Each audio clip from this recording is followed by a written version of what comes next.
महापर्व चल रहा है और हर आदमी इसके रंग में डूबा हुआ है। और इसी बीच हमारे साथ हिंदूवादी नेता संजय जाट, जो अक्सर हिंदुओं के उसमें ही आते हैं, जहाँ दिखाई देते हैं वो हिंदू का ही कोई न कोई झगड़ा होगा या गौ कसों के लिए करे होंगे। तो चुनावी माहौल में उनका क्या आंकड़ा चल रहा है, पूछते हैं उनसे एक बात। संजय जाट जी, बहुत बहुत स्वागत आपको। धन्यवाद भैया। चुनाव चल रहा है, इस समय चुनाव का माहौल चल रहा है, आप हिंदुओं की रक्षा की बात करते हैं।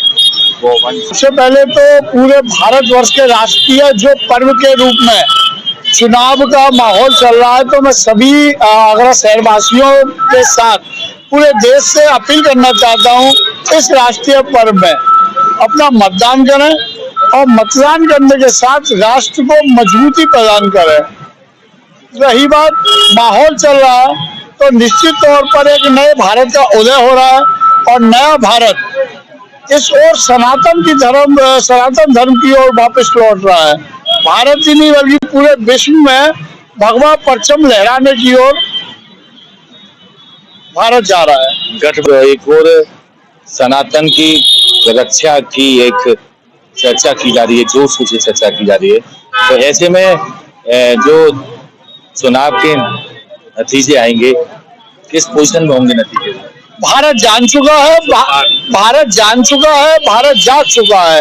ये गठबंधन नहीं है, ये लुटेरों की सरकार है। सारे लुटेरे जब एक मंच पर आ जाते हैं तो निश्चित तौर पर ये इंडिया का नाम जो दिया गया है, इंडिया का नाम दिया गया है, गठबंधन, तो ये सब लुटेरों की एकजुट हो गए। इससे सनातन धर्म पर कोई फर्क नहीं पड़ने वाला है। निश्चित तौर पर परचम लहरा रहा है, भारत जाग चुका है, आगरा जाग चुका है और सनातन धर्म की आवाज आप लोग निश्चित तौर पर देखने को मिल रहा है। इस बार मोदी सरकार की, योगी बाबा की अच्छी लहर है और हमें लगता है 400 पार का नारा जो दिया गया है, ये समाज के बीच से ही निकल के एक नारा है और जब समाज ने तय किया है तो निश्चित तौर पर 400 पार होना ही लाजमी है। संजय जाट का नाम हिंदुओं के लिए आता है सिर्फ, तो क्या आपकी इच्छा होती है कि हिंदू की रक्षा होनी चाहिए, गौवंश की रक्षा होनी चाहिए, गौ कसे उनके खिलाफ कार्रवाई होनी चाहिए सख्त से सख्त? नहीं बिल्कुल। और लगभग योगी सरकार में जब से भारतीय जनता पार्टी आई है, आपने भी देखा होगा कि गौवंश की रक्षा भी हो रही है। हम लोग तो कर ही रहे हैं, लेकिन योगी सरकार के भी सख्त निर्णय और सख्त कानून जो तरीके से बने हैं, तो कहीं ना कहीं हिंदुत्व की रक्षा, मठ मंदिरों की रक्षा, गौवंशों की रक्षा, इसमें भारतीय जनता पार्टी में एक अच्छा स्कोप देखने को मिला है और बहुत अच्छी लगाम लगी है। हम लोगों ने आगरा जिले के अंदर लगभग अधिकतर थानों में, सभी थानों में मुकदमा हम लोगों ने गौवंशों की जो कटान के लिए आ रहे हैं, इसके लिए हम लोगों ने कई मुकदमे लिखाए गए हैं और अच्छी सरकार के चलते उन पर सख्त कार्रवाई भी की जा रही है। और रही बात हिंदुत्व की रक्षा, तो भारतवर्ष है, ये सनातन धर्म का देश है, यहाँ पर हिंदुत्व अब जाग चुका है और वह रक्षा करने के लिए किसी भी सरकार की ओर मुंह नहीं ताक रहा। स्वयं उसने एक हाथ में शास्त्र और दूसरे हाथ में शस्त्र लेकर हिंदुत्व अब अपनी तरीके से नई पारी करने के लिए बिल्कुल तैयार है। सरकार बन जाती है तो हिंदू राष्ट्र की कितनी उम्मीद है सरकार से, जो हिंदू राष्ट्र की एक चर्चा चल रही है इस समय हिंदू राष्ट्र? देखिए, मैं बधाई देना चाहता हूँ माननीय नरेंद्र मोदी को, माननीय योगी जी को, जिनके अथक प्रयासों में 500 साल की जो कलंक की निशानी बाबरी मस्जिद के रूप में ढा दी गई थी और वहां पर कोर्ट में भी केस चल रहा था, तो ये वास्तव में बधाई के पात्र है बीजेपी सरकार, जिन्होंने अयोध्या में श्री राम मंदिर बनाने के लिए बहुत बड़ी एक सहयोग किया और आज मंदिर बनकर खड़ा हुआ है।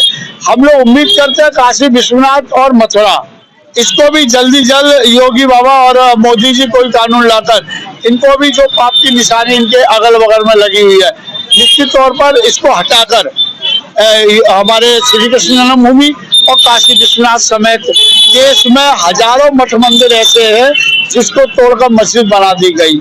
तो सरकार का उदय हुआ है, कानून का उदय हुआ है और लगभग हर प्रयास किया। धारा 370 भी हटाई, जो कि एक अथक प्रयास था। लोग कहते थे कि धारा 370 हटेगी तो खून खराब होगा जम्मू कश्मीर में। आपको देखने में खुशी होगी कि आज वही लाल चौक है जहाँ पर तिरंगा लहरा रहा है, हनुमान चालीसा पाठ किया जा रहा है।